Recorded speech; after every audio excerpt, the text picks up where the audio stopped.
Hello दोस्तों। Hello दोस्तों, स्वागत है आपके यूट्यूब चैनल विद्या कैंपस में। दोस्तों मैं हूं भी कुमार। कैसे हैं आप लोग? उम्मीद करते हैं आप लोग बहुत अच्छे होंगे, मस्त होंगे, तंदुरुस्त होंगे और अपने स्टडी को अच्छे ढंग से कर रहे होंगे।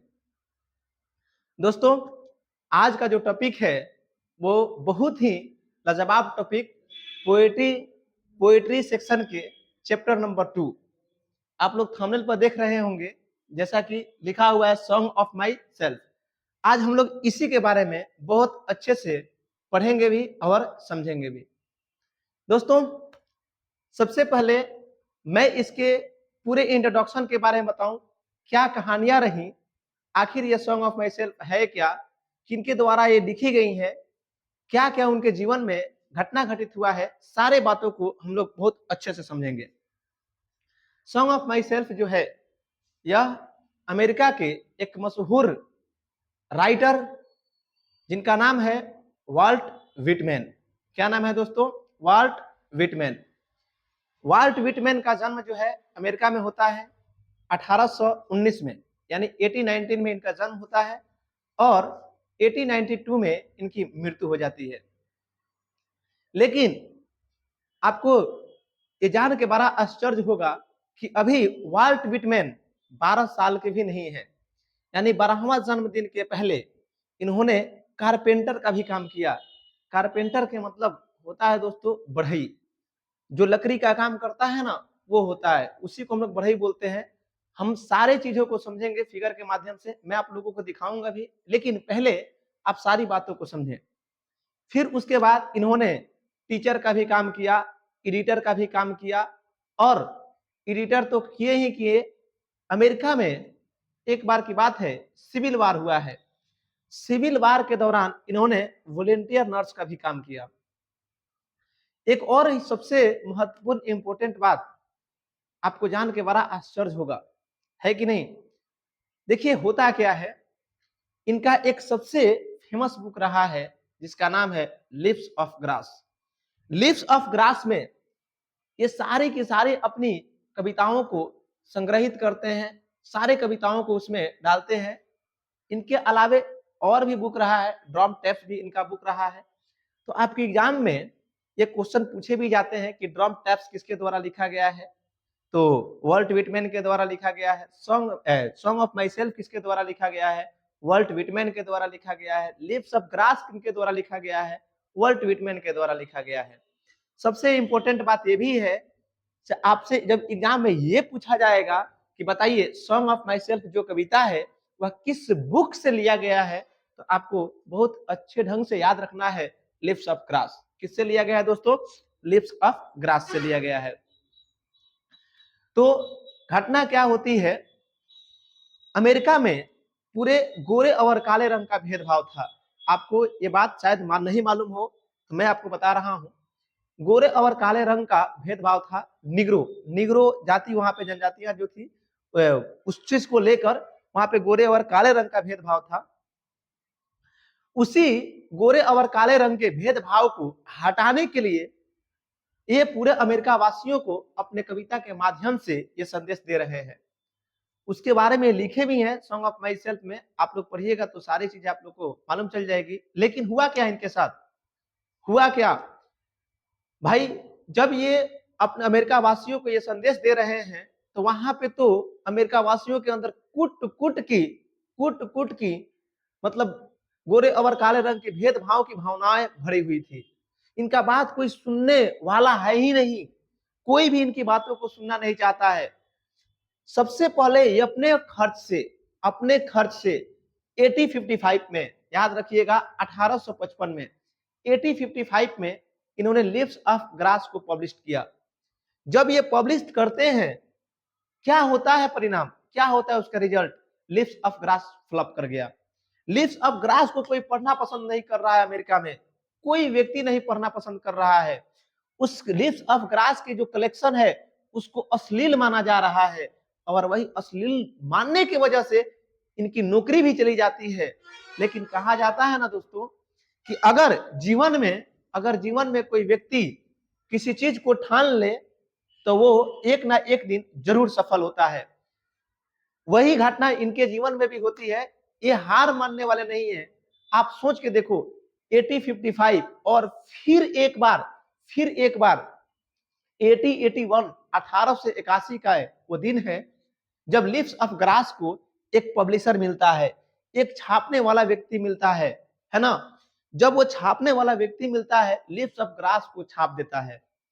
और जब ये लिव्स ऑफ ग्रास को जब छापा तो यूरोप में हल्का मच गया, बहुत प्रशंसा हुई वाल्ट विटमैन की। वाह, क्या इन्होंने बुक लिखा है, क्या कविता लिखे हैं। लिव्स ऑफ ग्रास का बहुत नाम हुआ, लेकिन फिर भी उस समय अमेरिका इनकी प्रशंसा नहीं किया है। अंत में जब यह डेथ कर जाते हैं, मृत्यु हो जाती है इनकी, तब ऐसे लोगों के मन में आता है कि चलो एक बार उनकी बुक को पढ़कर देखते हैं आखिर क्या थी उनकी बुक में, क्या उन्होंने लिखा है। मर जाने के बाद सोच लीजिए, जब ये किताब को लोगों ने पढ़ा तो बहुत प्रसन्न हुआ और इनकी बहुत प्रशंसा भी की गई। देख लीजिए क्या से क्या हो गया। मर जाने के बाद अमेरिका वासियों के द्वारा इनकी प्रशंसा हुई है। तो ये थोड़ी सी इंट्रोडक्शन रही दोस्तों। अब हम लोग सारी बात को हम लोग समझेंगे और आगे की हम लोग देखते हैं। चलिए इंट्रोडक्शन की ओर हम लोग बढ़ते हैं। तो देखिए दोस्तों, मेरे फ्रेंड्स, मेरे डियर स्टूडेंट्स, ये आपकी क्या रही, सॉन्ग ऑफ माई सेल्फ का introduction. Song of myself Walt Whitman के द्वारा लिखा गया है। आप देख पा रहे होंगे जैसा कि थोड़ी सी इसको मैं रुकिए, देखिए ये वाल्ट विटमैन का जन्म है 1819 में इनका जन्म हुआ है। 1892 में इनकी क्या हो गई, मृत्यु हो गई। द पीपल्स पोएट, हाँ बहुत ही लाजवाब यहाँ पे आपके क्वेश्चन भी आते हैं ऑब्जेक्टिव के लिए, जो इस चीज को आप ध्यान में रखेंगे। थोड़ा सा वेट करेंगे मेरे लोग, मेरे बाबू लोग, चलिए थोड़ा सा वेट कीजिए आप लोग। जो इंपॉर्टेंट है आप लोगों के लिए वो मैं बताते चल रहा हूँ। एग्जाम के व्यू से बहुत इंपॉर्टेंट बातें हैं, है ना।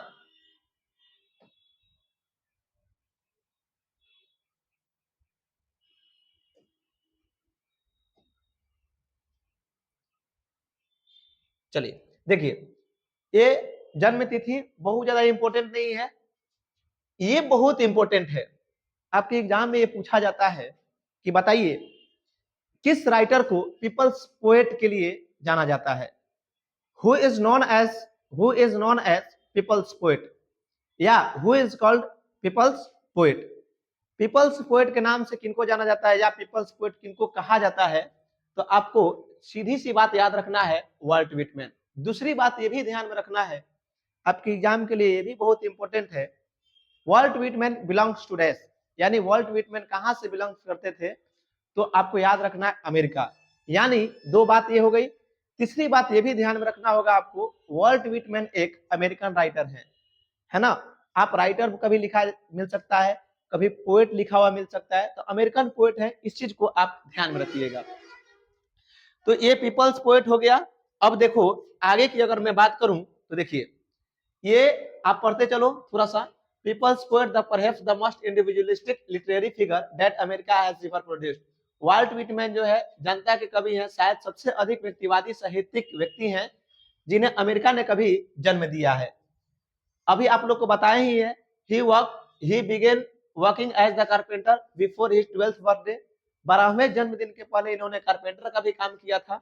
आप देख पा रहे होंगे इस बच्चा को, ये देखिए ये 12 साल का छोटा बच्चा है, अभी 12 साल का भी नहीं हुआ है, यह कारपेंटर का काम कर रहा है, बढ़ई का काम कर रहा है। आप लोग इस फिगर के माध्यम से बहुत अच्छे से समझने का प्रयास कर रहे होंगे, है कि नहीं दोस्तों। तो देख लीजिए ये कारपेंटर साहब है, वाह वाह वाह क्या क्यूट से है कारपेंटर साहब। आपका तो आपने तो मौज कर दिया मेरे भाई। चलो चलो चलो देखो, अब उसके बाद ये देखो, he also worked as a printer, teacher and editor and was a volunteer nurse during the civil war। Civil war के दौरान इन्होंने वॉलेंटियर नर्स का भी काम किया, ये भी आपको बहुत अच्छे से ध्यान में रखना है। वॉलेंटियर नर्स का भी इन्होंने काम किया है सिविल वॉर के दौरान, है कि नहीं। फिर उसके बाद देख लीजिए, ये आपको जरूर याद रखना होगा। आगे जब हम लोग चलेंगे तो Whitman's poetry all of which is collection in Leaves of Grass is known for the its free rhymes and lack of rhyme. Walt Whitman की कविताएं जो है, कविताएं जो सबको लीव्स ऑफ ग्रास में इकट्ठा किया गया है, मतलब जितनी भी कविताएं थी वह लीव्स ऑफ ग्रास में इंक्लूड किया गया है, जिसे स्वच्छंद लय और लय की कमी के लिए जाना जाता है। यानी ये क्या है भाई, यह क्या है, राइम्स और लैक ऑफ राइम, क्या है ये? तो इनकी कविताएं में लय नहीं होती थी। कहा जाता है ना कि कवि लोग जो होते हैं अपनी कविता को गा कर सुनाते हैं, है ना, लय में एकदम। तो इनकी कविताएं में लय नहीं हुआ करती थी, सुर ताल नहीं हुआ करता था। तो इस चीज को भी ध्यान में रखेंगे हम लोग, है ना।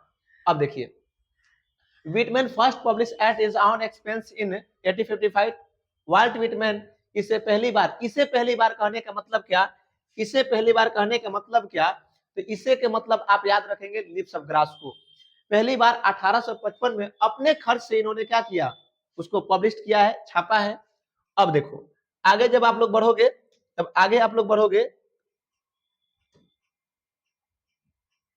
आगे बढ़ने का प्रयास कीजिएगा, तो देखिए, however the free form of the poems and the joyful dedication to the important of the individual were not well received at the first. मगर कविता का स्वतंत्र रूप और व्यक्ति की महत्व पर किए गए उल्लासपूर्ण समर्पण को पहले अच्छा नहीं माना गया।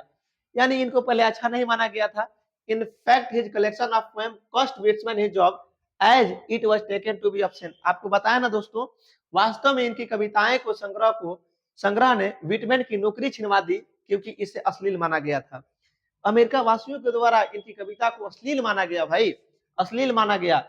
1881 में after many editions Leaves of Grass finally found a publisher willing to the print in the uncensored. देखोगे ये क्या बोल रहे हैं, 1881 में कई संस्करणों के बाद बहुत बार छापे, फ्लप करते गया, फ्लप करते गया, फ्लप करते गया, है कि नहीं। लीव्स ऑफ ग्रास को अंत में एक ऐसे प्रकाशन पाया, मतलब ऐसा पब्लिश करने वाला व्यक्ति मिल गया जो बिना सेंसर को छापने के लिए तैयार हो गया। Translation of this collection were enthusiastically received in Europe, but Whitman's remained relatively unappreciated in America। इस संग्रह के अनुवाद को यूरोप में उत्साह पूर्वक स्वीकार किया गया। जो लिप्स ऑफ ग्रास को जब छपा ना, यूरोप में तहलका मच गई थी, बहुत ज्यादा प्रशंसा की गई। लेकिन व्हिटमैन अमेरिका के अपेक्षाकृत कम सराहे गए। अमेरिका में इनकी प्रशंसा ही नहीं हुई, ऐसा मान लीजिए, नहीं प्रशंसा हुई अमेरिका में। फिर देखो क्या हुआ इनके साथ, it was only after his death that he could win appreciation in America for his original and innovative expansion of America individualism. उनकी मौत के बाद ही उन्हें अमेरिका में अमेरिकी व्यक्तिगतता की अपनी मौलिक और नवोन्मेषी अभिव्यक्ति के लिए सराहा गया। कहने का मतलब क्या है, अभी तो बताए आप लोगों को, पीछे भी बात बताए कि मर जाने के बाद इनकी खूब ज्यादा प्रशंसा हुई, वाह क्या इन्होंने कविता को लिखा है, क्या लिप्स ऑफ ग्रास बुक को इन्होंने लिखा है। हिज इंपॉर्टेंस वर्क्स, इनकी महत्वपूर्ण जो रचनाएं हैं इंक्लूड किया गया है कि भाई साहब लिप्स ऑफ ग्रास में और किसमें, ड्रम टैप्स में।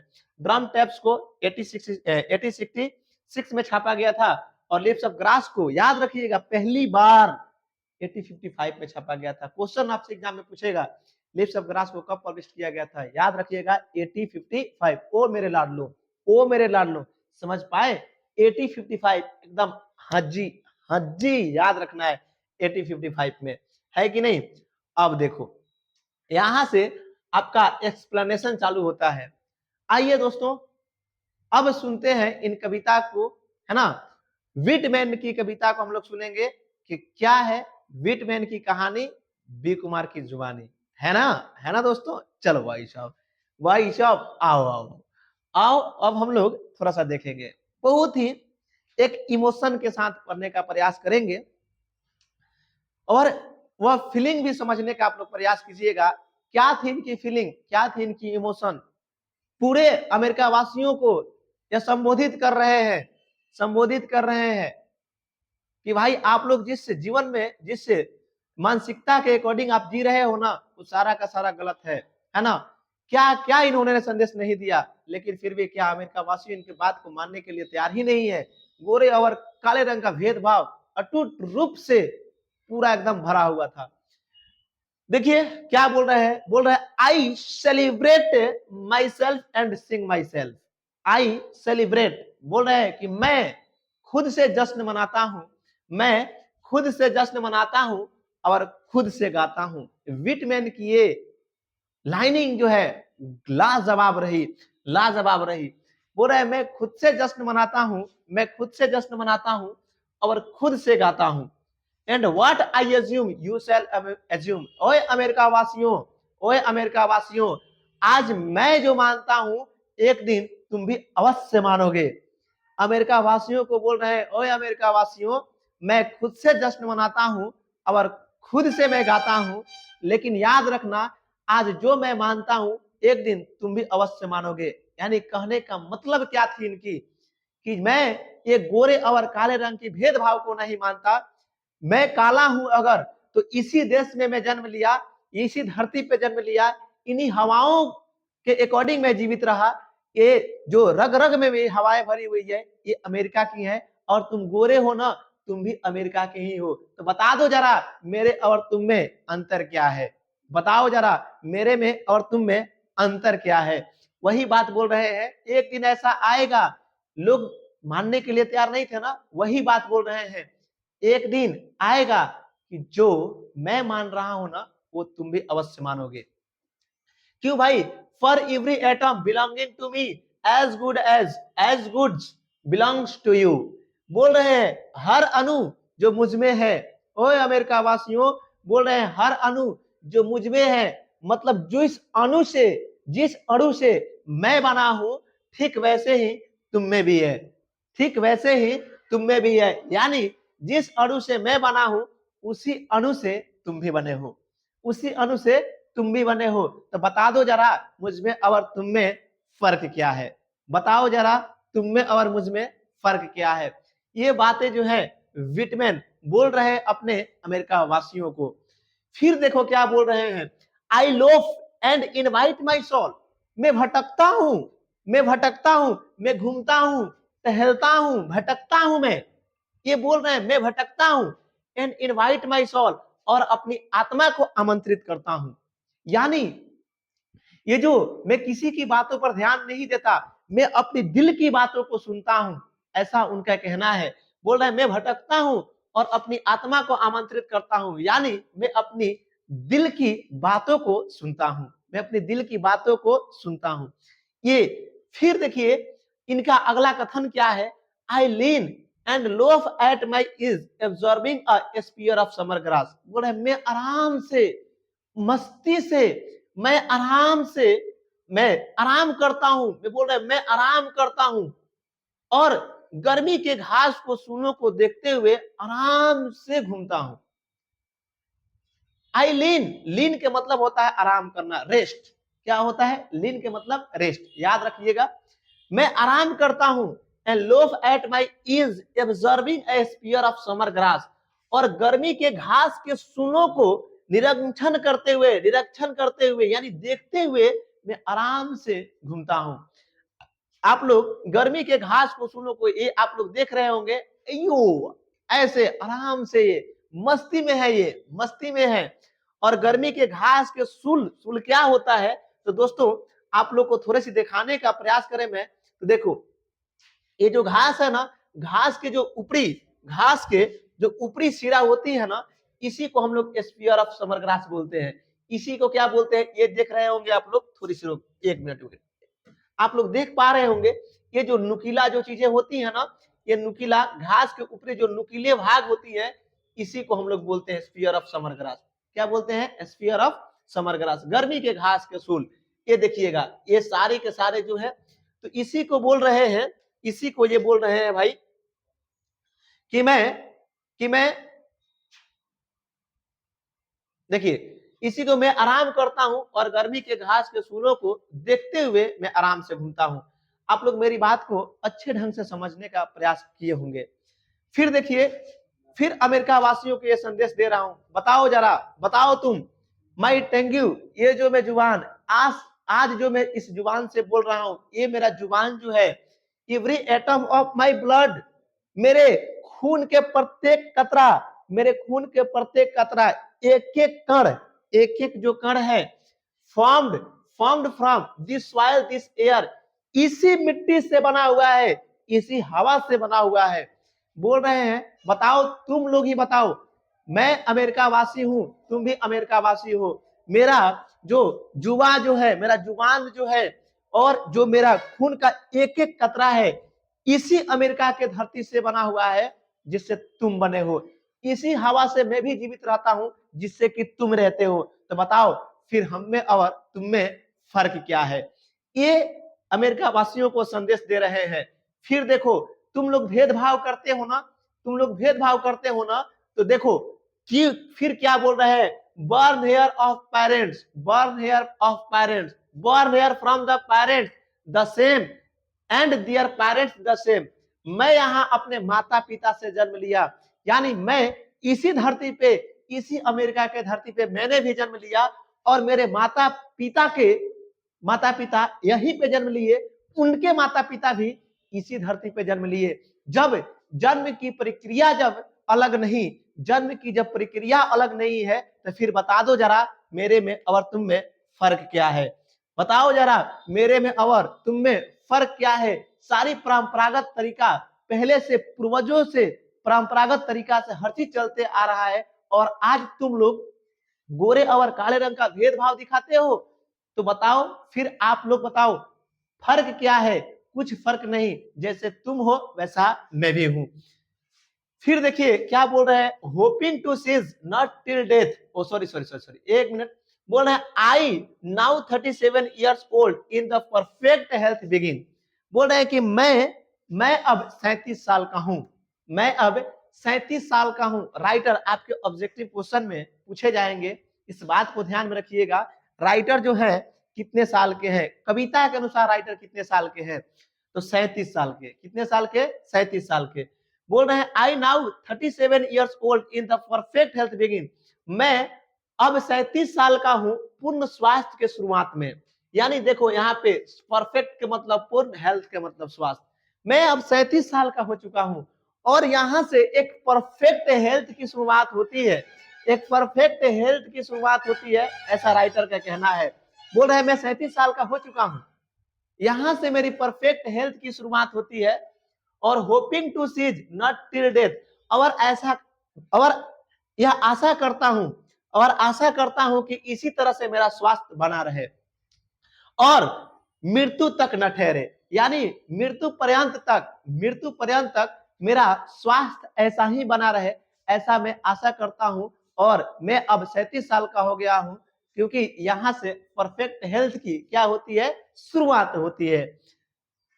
फिर देखिए क्रिएट से एंड, सॉरी यहाँ पे दोस्तों थोड़ा सा आप लोग इस चीज को सुधार करने का प्रयास कर लेंगे, है ना? वो एवीडी हो गया है ना, तो उसको एंड कर लीजिएगा। चलिए मैं उसको थोड़ा सा दिखाता हूँ आप लोग। ये जो है ना,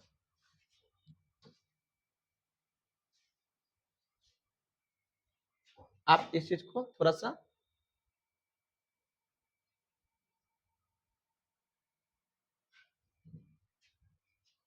इसमें क्या होगा?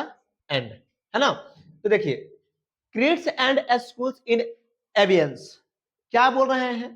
Creates and schools and abeyance retiring back a while sufficient at the word they are but never forgotten। अब ये क्या बोलने का प्रयास कर रहे हैं, जरा सा आप लोग देखने का प्रयास कीजिएगा। बोल रहे हैं धर्म और संप्रदाय, क्रीड्स के मतलब होता है धर्म, स्कूल्स के मतलब होता है, आप ऐसे बोल सकते हो क्या, संप्रदाय। स्कूल्स के मतलब सोचने की प्रणाली, है ना? सोचने की प्रणाली को हम लोग स्कूल्स बोलते हैं। तो देखिए बोल रहे हैं क्या, क्रीड्स एंड स्कूल्स इन एवियंस, धर्म और संप्रदाय के ठहराव में, अवियंस के मतलब होता है कि ठहराव। बोल रहे हैं क्या, धर्म और संप्रदाय के ठहराव में, थोड़ा ठहराव में, रिटायरिंग बैक, मैं थोड़ा पीछे हटता हूं, मैं थोड़ा पीछे हटता हूं, पीछे हटता हूं। A while sufficient at what they are but never forgotten। देखिएगा लेकिन वे पर्याप्त है, सफिशियंट है, पर्याप्त है वो धर्म परंपराएं को। ये देख लिए क्या बोल रहे हैं, धर्म संप्रदाय जो है, परंपरा जो है, उसके ठहराव में मैं सोचता हूं वो थोड़ा ठहर जाए, धर्म परंपराएं जो है वो ठहर जाए, मैं ऐसा सोचता हूं।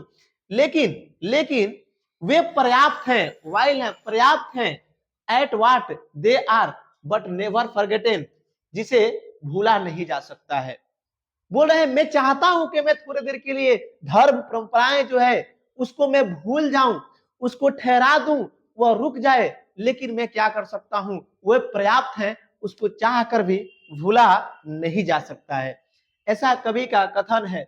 फिर आई हार्बर फॉर गुड और बैड, आई हार्बर गुड और बैड, मैं अच्छा बुरा दोनों में विश्वास करता हूं, मैं अच्छा बुरा दोनों में। हार्बर के मतलब होता है बिलीफ, हार्बर के मतलब क्या होता है, बिलीव। मैं अच्छा बुरा दोनों में विश्वास करता हूं। I permit to speak at every hazard, और मैं हर खतरे पर बोलने का अनुमति देता हूं। मैं पीछे नहीं हटता, अगर कुछ भी होता है अमेरिका वासियों को अमेरिका में, तो मैं हर खतरे पर बोलने के लिए स्वतंत्र हूं। मैं हर खतरे पर बोलने का मैं साहस रखता हूं। एवरी हजार्ड, साहस में रखता हूं, प्रत्येक खतरे पे बोलने का अनुमति देता हूं। बोलो आप, हर एक खतरे पर बोलो। मैं अमेरिका वासी हूं, तो अमेरिका वासियों को मैं ये संदेशा देना चाहता हूं कि आप भी अच्छे बुरे दोनों पे विश्वास करो। आप स्वतंत्र हो, आप हर किसी के बारे में बोल सकते हो, जो बुरा है उसके बारे में, अच्छा है उसके बारे में भी बोल सकते हो, क्योंकि मैं हर खत ये जो है मुझे सॉरी, फिर आगे क्या, फिर बोल रहे हैं क्या, क्योंकि nature without check with the original energy, क्योंकि यह प्राकृतिक निसंदेह वास्तविक ऊर्जा के साथ है। यानी हम लोग के पास जो है नेचुरल जो है पावर है, नेचुरल एनर्जी है, उसके अकॉर्डिंग हम हर एक खतरे पर बोल सकते हैं, और मैं अच्छा बुरा दोनों पे विश्वास करता हूं। आशा करते हैं मेरे दोस्तों कि आज इस टॉपिक को आप बहुत ही बेहतर तरीका से समझे होंगे और सारे डाउट आपके क्लियर हो गए होंगे। प्रत्येक क्वेश्चन को आप लोग थोड़ा सा ऑब्जेक्टिव, इससे बहुत सारे ऑब्जेक्टिव क्वेश्चन बनेंगे, आप लोग उस चीज को एक बार दो बार फिर से देखने का प्रयास कीजिएगा, सारे के सारे ऑब्जेक्टिव बन जाएंगे। ये वीडियो देख लिए आप लोग तो अच्छा लगा होगा, लाइक जरूर कीजिएगा, सब्सक्राइब जरूर कीजिएगा, है ना, और वीडियो को अपने दोस्तों के पास शेयर कीजिएगा। अब ये आप देख लिए ना, जाकर कोई भी प्रकाशन हो, चाहे कहीं से आपको ऑब्जेक्टिव क्वेश्चन मिलता हो, ऑब्जेक्टिव क्वेश्चन बनाइएगा। मैं पूर्ण विश्वास के साथ कह सकता हूं 100% आपका ऑब्जेक्टिव क्वेश्चन मिलेगा। Thanks for watching this video. मिलते हैं फिर आपसे नेक्स्ट वीडियो में। आज के लिए धन्यवाद।